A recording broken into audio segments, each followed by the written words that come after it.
I was set with enough variety to help my sanity. Well, that's good. I mean, if you're going to be trapped in the bunker, at least it's like fully stocked or whatever. He's got 4, 5, 6, 7, 8 books here. I wonder what he would do. Would he read the books? Or maybe to open out a few new paintings to his gallery. I smell an animatic.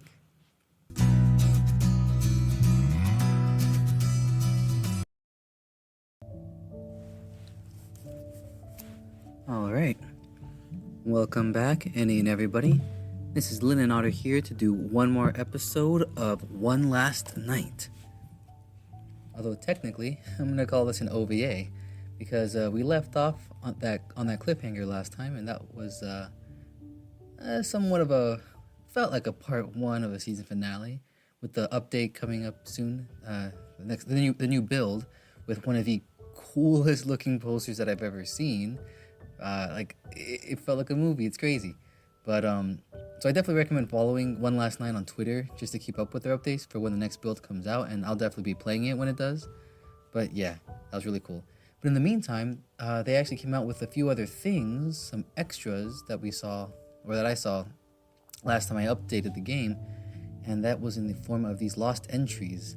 These are apparently, as described by them, sort of side stories to complement the plot that's happening, to give us more insight into certain characters. And, I feel like that's basically the definition of an OVA for an anime, so, yeah. I decided I'd give it a shot. I think these are small stories, somewhat self-contained, should only take maybe one episode, one video or two, so we'll see. But, alright, and this time, look at that. Ready with my timer. But anywho, so we're gonna go ahead and give this a start. Got my water at the ready. Mic's adjusted. And let's start.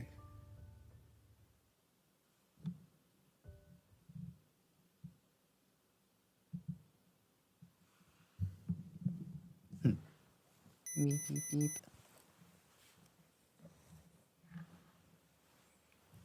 Oh, it's Xavier's story. 5 more minutes. Beep, beep, beep. Oh, different art style. I fluttered my eyes open to the sound, ready to turn off whatever decided to wake me today. I catch sight of my alarm clock, but it's not ringing. With a groan, I sit myself up to look for the source before catching the soft blue glow of my phone screen on the nightstand. I reach out and silence it, turning the screen off before taking a moment to process why I had energy after dying last night. Oh, crap. I must have forgotten to unplug it before I fell asleep last night. Instead, I did so now with a huff of disappointment in myself. That done, I climbed back into my bunk to get some more rest before my alarm rang for the day. I closed my eyes and began to slowly drift off once more. As if on cue, the clock lets out its daily wake-up alarm and ruins any other chances of sleep. I sigh and sit up properly, preparing for the day ahead that's to come. There's a whole lot of hoping ahead of me, and the schedule helps to keep me busy and holding on to it. It was much easier to be a morning person when I had a sunrise and a view to greet me, rather than the soft glow of the bunker lights. After a few months of that, you really miss natural light. Hell, you miss everything about the outside world. Being trapped in one place for so long was enough to drive anyone crazy. It almost made me want to try that busted hatch again in hopes that I could see out from it, but I knew that was of no use. Okay, so we're taking place months after the apocalypse then? He's trapped in here? What's this? I still had no way of knowing what happened to the outside world. All internet and phone service had been cut off since the start of it all. That is pretty crazy. I hoped that whenever a team came to rescue me, there was still a world out there to greet me. That is, if the rescue ever comes. Which it would. Probably. Now wasn't the time to worry, though. I had set a schedule for myself with some parental advice, and I was going to stick to it. If I kept busy, I wouldn't drive myself up the wall with anxiety over what was next. With the schedule as well, I knew what was to come for the rest of the day, and as little as it may have been, it had kept me from going insane thus far. They say the definition of insanity is doing the same thing over and over again, which is why I added a little variety to each day as well. I would cycle through chores on different days as well as allow myself a day off every so often.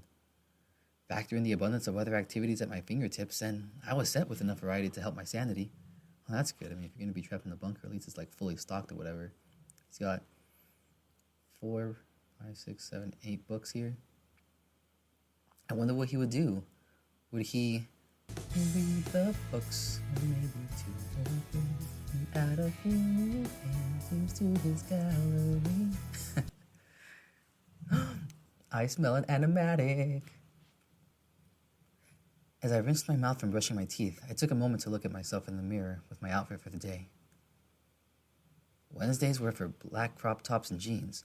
Since I wasn't out to my parents, I could at least express my identity through my clothing. Oh. You could always, what is it? Earring on the left ear, or earring on the right ear, or some kind of wristband, something like that. Anyway, I had a few different outfits I cycled through, but one piece of clothing stayed with me for each one. I brought a hand up to my chest to rub the fabric of my pink bandana, drawing comfort from the texture. It was the last present Grandma had given me before she passed. I smiled at the fond memories of her, of how even though I was a child, it felt like she understood me better than anyone had.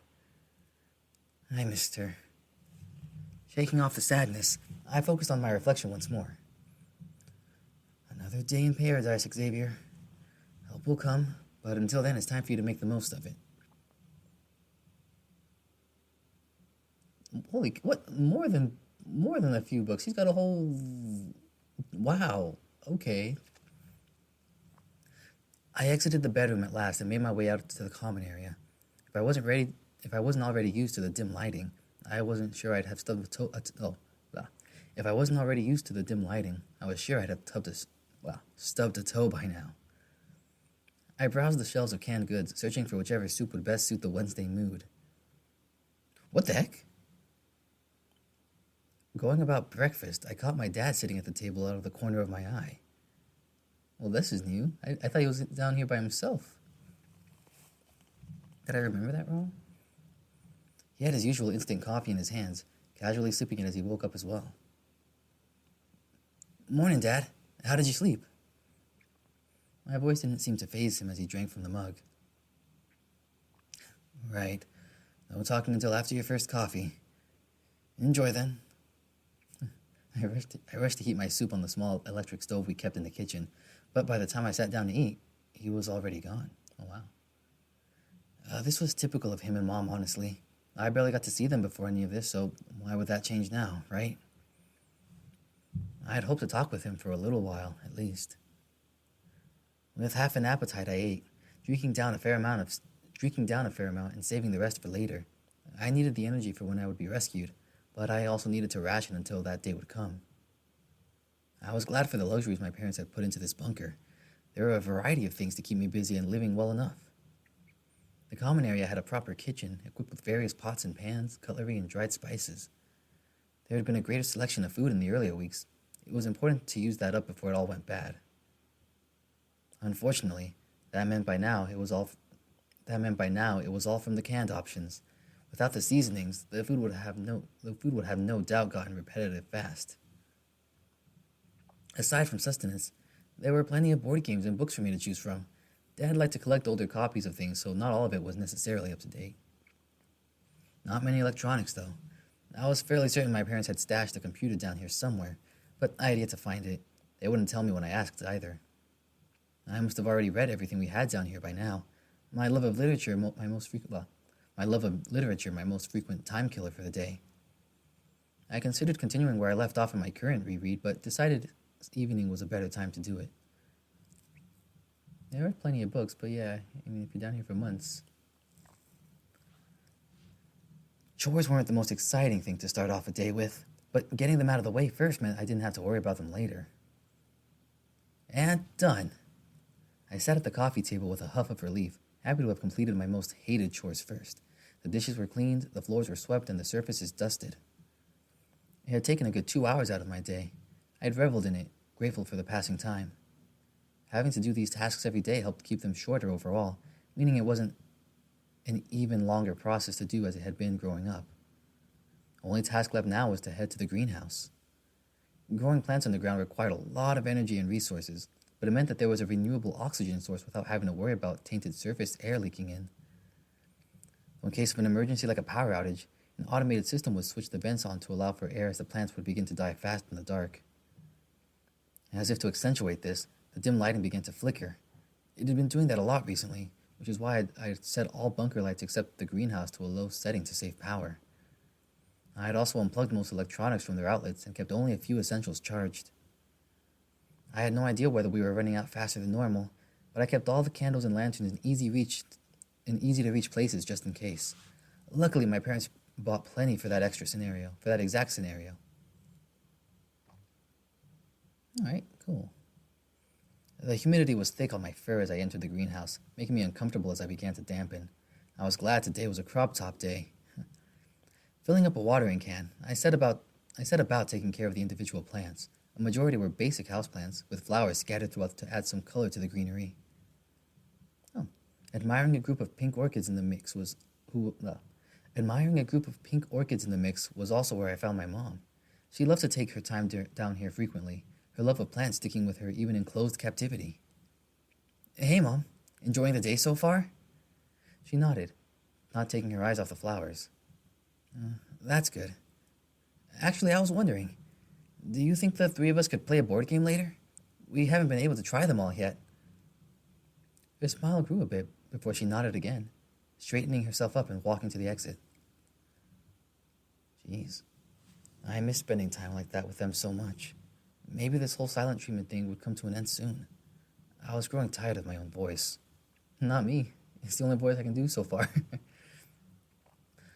Humming a melody as I worked, I thought over the games.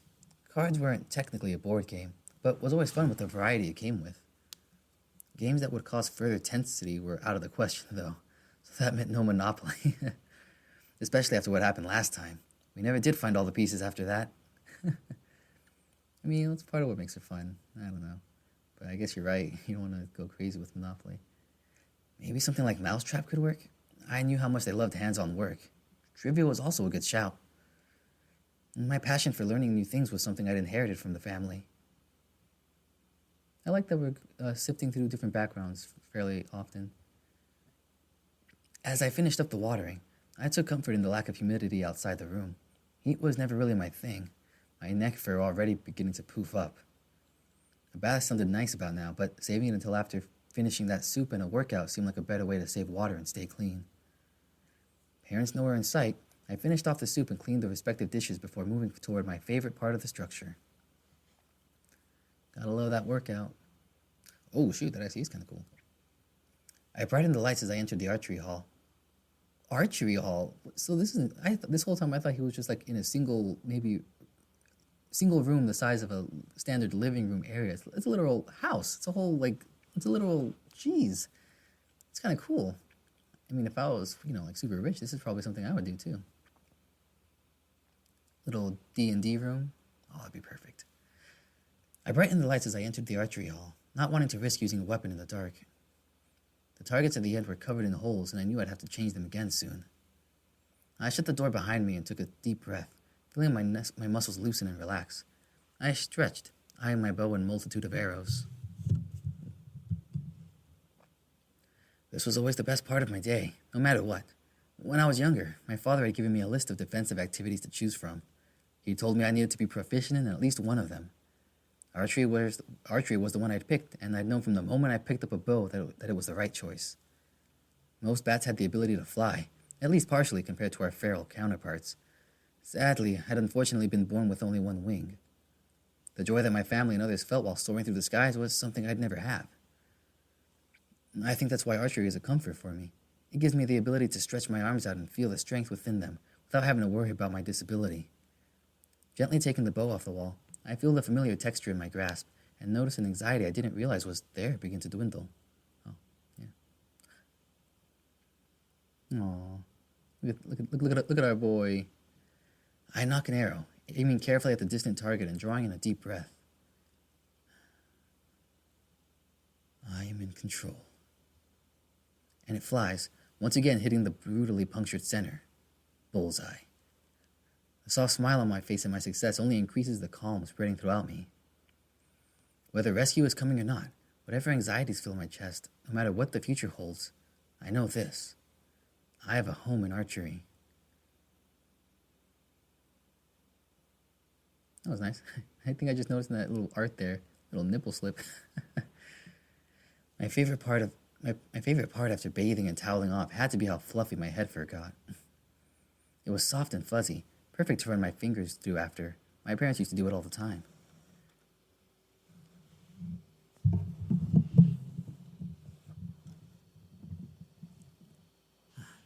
X marks the spot.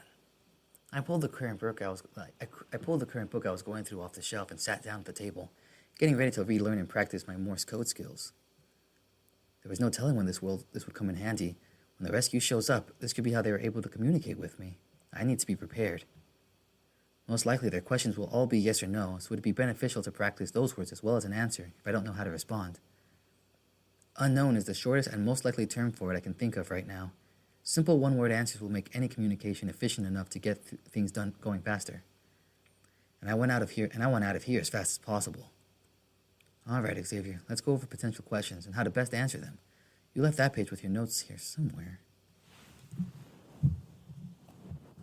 I opened the book to the front first, trying to see if I had left a loose paper there, but only finding the handwritten dedication. To Athena, Luther, and Monroe. A strange congrats on the new baby gift for sure, but useful if he shares your wits. Love. Whatever name had been written there was scribbled out long ago, and I always wondered who had given it to us. Consider the use of love. They had to have been close. Interesting. I shook my head, snapping myself out of the distraction so I can get back to work. I really needed to learn how not to get sidetracked so often. Relatable. I flipped through the book before the folded paper slides out. I'll probably have to create a new one soon. The current version already showing age from being handled so often. I pick it up and grab a pencil to tap out my answers with. Question 1. Is anyone alive down there? So it's,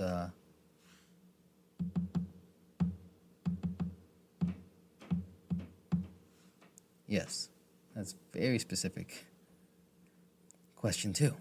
Are you currently safe? Yes,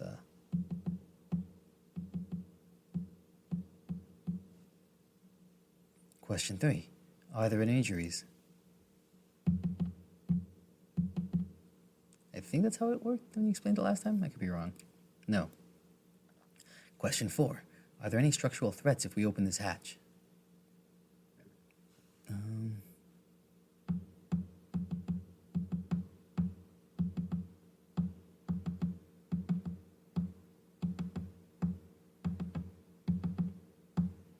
That is a long way to say, I don't know.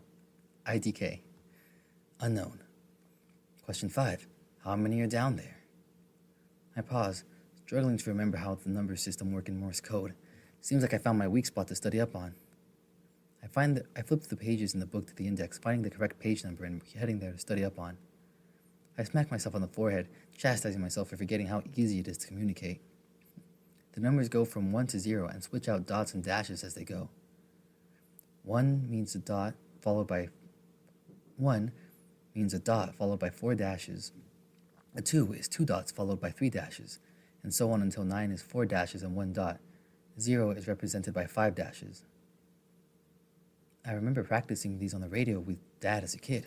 He brought us a pair to communicate across the house for fun. Those early days were full of fond memories.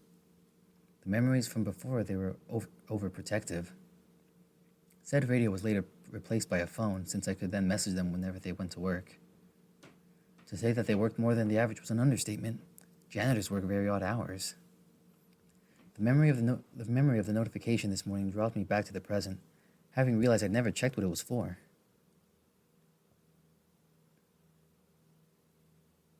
It doesn't take me long to find it in the bedroom, pressing the on button to show the wallpaper of a cockpit overlooking a sea of clouds. I hope I can still be a pilot when this is all over. Well, now, what was that notification for? Oh, it's my birthday. I'm 22 now.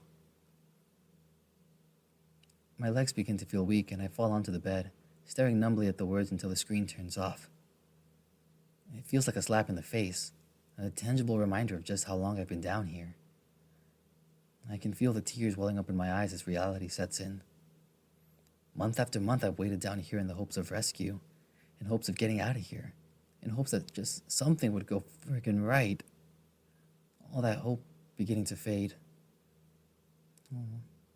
The room begins to blur as my mind spirals into despair. Everything feels so bleak and meaningless, and I want to break. What am I even supposed to do? I ask myself that, and it triggers a memory to play before my eyes, one of the last I have of my grandmother. I'd been gifted a Lego playset for my birthday and was ecstatic to assemble it. Something in my young mind just loved the challenge of assembling things like it. Except I was also impatient. I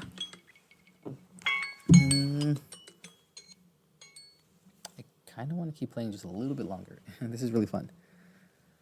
I'd ignore the instructions and try to assemble it on my own, putting pieces together in whatever order I thought would be right. No matter how hard I tried, though, it didn't look like how it was supposed to.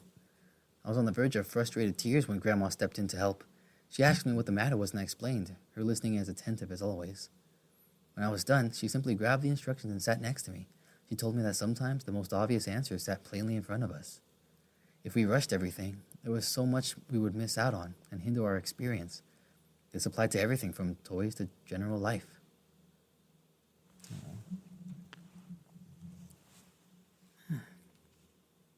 Patience is a virtue, my little wonder bat. Take things one step at a time.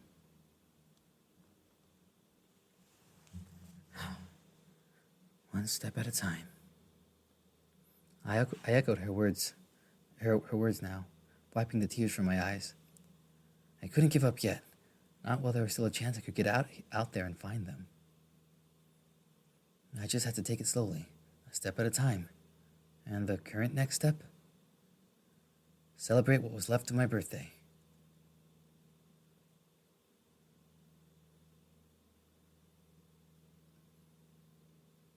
Alrighty.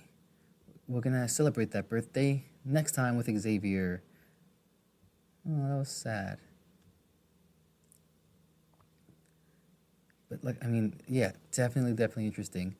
So yeah, this is gonna probably be maybe 1-2 episodes, which is totally fine with me. I love it. This stuff is really cool. So I hope you guys enjoyed this little extra for one last night as we gear up and wait with bated breath for the update for the next build. But yeah, hope you guys enjoyed. Thanks for tuning in. Hope you now have a good day, good evening, good night, whatever it is for you. And yeah, stay tuned for my next uploads. Take care. Bye now.